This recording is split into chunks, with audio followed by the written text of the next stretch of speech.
हाय हाँ जी आप इधर आ जाइए, एक मिनट आ जाइए। चलिए सभी हमारे मीडिया के साथी, आप सब लोगों को जो है आनंद फानंद में बुलाया गया और बड़ी खुशी की बात है कि आज हम लोगों के बीच जाने माने बिहार नहीं बल्कि देश में लोग इनको पहचानते हैं, जानते हैं। बड़े कलाकार हैं और बड़े कलाकार होने के साथ साथ एक बड़े अच्छे इंसान हैं और समाज सेवी भी हैं।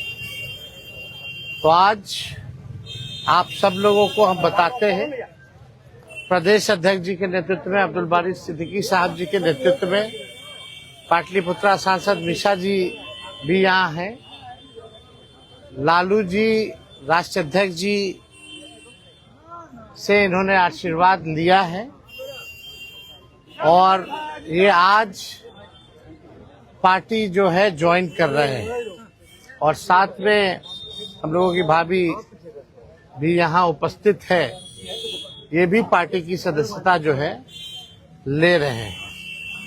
और बाकी हम चाहेंगे कि खेसारी जी जो है आप लोगों के समक्ष जो है अपनी बात को रखें। सबसे पहले तो आप सबको दिल से धन्यवाद और ढेर सारी शुभकामना, और भैया को और हमारी दीदी को, अध्यक्ष साहब, हमारे अब्दुल बारी सिद्दीकी चाचा जी, तो सबका प्यार और हमारे सबसे हमारे अभी भी हैं जो कि हम लोगों के बड़े भाई हैं, उन्हीं के जीजा हैं, तो हमारे भी जीजा ही हुए। और हमारे चाचा मैंने उनका प्यार मैं ही नहीं बल्कि शुरू से एक विचारधारा में रहा हूँ, मैं उस परिवार का हिस्सा रहा हूँ और कोशिश भी यही रहती है कि इस परिवार का हिस्सा बन के मैं जैसे उन्होंने पूरी दुनिया को एक करके हमारी ताकत बने, उसी तरह हम पूरी दुनिया को एक ताकत की तरफ ले जाएं और अपनी पावर, अपनी क्षमता से, अपने हुनर से, अपने विचारधारा से दुनिया को एक अलग दिशा दें। जो चीज़ें हमारे बीच में अभी तक हम अधूरे हैं, मैं हमेशा कोशिश यही रहा है कि जिस तरह मैं मुंबई शहर में रह के अपने बच्चों का परवरिश कर रहा हूँ, अच्छे स्कूल दे रहा हूँ, अच्छे अस्पताल दे रहा हूँ, उसी तरह हमारे बिहार के बच्चों का भी भविष्य हमारे बच्चों की तरह तय हो और हमारे बच्चों को बाहर गांव ना जाना पड़े। और उस विचारधारा में हमेशा भैया आगे रहे हैं और आप लोगों ने 17 महीने में इनका कारनामा देख ही लिया था। तो एक बार बदलने की जरूरत है और उस बदलाव में मैं थोड़ा सा एक मेरा भी हिस्सा हो और मैं उस सरकार को बदलने में और एक अलग दिशा में ले जाने में और एक बेहतर सरकार बनाने में एक मेरा योगदान हो, उसी के लिए मैं भी जुड़ा हूँ भैया से। और आज से नहीं, आज तो मैं आप लोगों के सामने पब्लिकली हुआ, बट मैं हृदय से और दिल से हमेशा से मैं इस परिवार का हिस्सा रहा हूँ और हिस्सा ही नहीं बल्कि एक परिवार का बेटा भी हूँ। मैं एक छोटा बेटा की तरह हमेशा प्रयास रहा हूँ और चाचा का आशीर्वाद हमेशा मुझे मिला है, राबड़ी माता का आशीर्वाद मिला है, दीदी का मिला है, भैया का मिला है, बल्कि इस समाज के और इस परिवार से जो मुझे प्यार मिला है, शायद वो मुझे बाकी जगह मिले या ना मिले, उससे मुझे कोई फर्क भी नहीं पड़ता। बट मैं हमेशा प्रयास करता हूँ कि एक बेहतर दिशा में जो चीजें चल रही है, आज आप सब लोग बदलाव चाहते हैं, मैं ही नहीं, मुझे लगता है कि पूरा बिहार बदलाव चाहता है और उस बदलाव में एक मेरा भी योगदान हो, इसीलिए इस बदलाव के साथ मैं भी जुड़ना है। देखिए एक मिनट, जैसा इन्होंने कहा कि कोई एमएलए मुख्यमंत्री और सरकार बनाने की बात नहीं है बल्कि हम लोगों को बिहार बनाने का काम करना है और हम लोग नए सोच के हैं, नया बिहार बनाना है। पढ़ाई, दवाई, कमाई, सिंचाई, सुनवाई और कार्रवाई वाली सरकार हो। एक ऐसा बिहार बनाए जो पलायन मुक्त हो, बेरोजगारी जो है जड़ से समाप्त हो, महंगाई गरीबी खत्म हो, कारखाने लगे, निवेश आए, उद्योग आए, शिक्षा चिकित्सा व्यवस्था जो है बेहतर हो।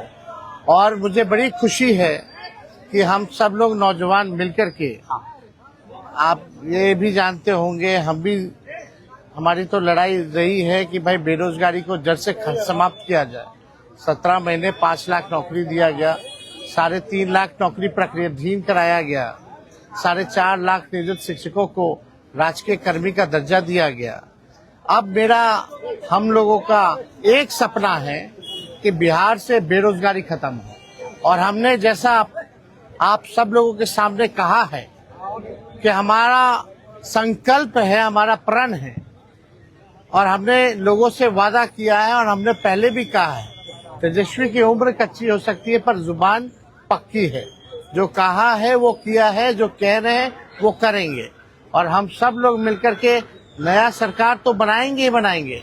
और 14 नवंबर के बाद से हम आपको बता दें कि 20 दिनों के अंदर एक कानून बनाया जाएगा और वो कानून ये होगा जो हमने पहले भी कहा था, जिस परिवार में सरकारी नौकरी नहीं है बिहार में, उस परिवार को एक सरकारी नौकरी हम लोग दिलाने का काम करेंगे। ये हम लोगों का संकल्प है और इसको सरकार बनते ही 20 महीने में जो है हम लोग जो है पूरा करने का काम करेंगे। तो कोई सवाल है तो पूछ सकते हैं। जी, कल आपने कहा कि अभी तक चुनाव लड़ने की बात नहीं हुई है, हमारी पत्नी नहीं बोली है। क्या हुआ कि एक दिन में पत्नी मान गई और फिर आज आप मीडिया के सामने आकर कह रहे हैं मना रहे थे? नहीं, देखिए जहाँ तक बात है, मैं पत्नी को जितना समझता हूँ उतना ही ये भी मुझे समझती है। इनको भी पता है कि ये मेरे साथ छठ तो मना लेती है, बट बिहार की बहुत ऐसी औरतें हैं जो अपने पति के साथ छठ तक नहीं मना पाती है, दिवाली तक नहीं मना पाती है, होली तक नहीं खेल पाती है। तो मैंने इनसे बोला कि बिहार बदलाव की तरफ जा रहा है। हम चाहते हैं कि हमारे यहाँ के माता बहन बेटी 24 घंटा अपने पति की सेवा करे और 24 घंटा अपने परिवार के साथ वो पति रहे, वो इंसान रहे। तो ये तभी संभव है जब हमारे यहाँ रोजगार होगा। तो उस बेरोजगारी को खत्म करने के लिए मैं आपको आगे करना चाहता हूँ। तब इन्होंने उस बात को समझा और उसके बाद हम लोग आए हैं और प्रयास है कि हर वो महिला, हर वो बेटी, हर वो बहन, हर वो भाई, हर वो बेटा अपने पिता के साथ रहे, हर वो बहन अपने पति के साथ रहे, हर वो भाभी अपने भाई के साथ रहे। तो मेरी ये प्रयास है कि आजीवन जिस तरह बाकी शहरों में लोग अपने पति पत्नी के साथ, अपने परिवार के साथ, अपने माँ बाप के साथ रह के और खुशियों के त्योहार में रहते हैं, उसी तरह हमारा बिहार भी कोई जाए ना, गुजरात के लोग यहाँ आकर काम करे, कलकत्ता के लोग यहाँ आकर काम करे, दिल्ली के लोग यहाँ आकर रोजगार करे। हम यही चाहते हैं और इस संवाद के साथ आप सबको भेज। चुनाव आप लड़िएगा या पत्नी लड़ेगी? चुनाव आप लड़िएगा या पत्नी लड़ेंगी आपकी? ये लड़े चाहे मैं लड़े, अर्धांगिनी है ना, एक ही बात है। देखिए, जीवन में पति पत्नी का जो प्रेम होता है ना, वो दुनिया में उससे बड़ा प्रेम नहीं है। माँ बाप के बाद अगर कोई संभालता है किसी बच्चे को, वो आपकी अर्धांगिनी ही होती है। तो मैं लड़ूं या ये लड़े, बात एक ही है। आरजेडी आपने क्यों चुना? आरजेडी बता तो दिए सर, एक ही चीज में क्या जहाँ बदलाव होता है वहीं मैं रुकता हूँ, वहीं रहता हूँ। अब शहर में, हर जिला में जाऊंगा मैं। अब हर जिला में चलिए सदस्यता जो है ज्वाइन करना, चलिए आइए।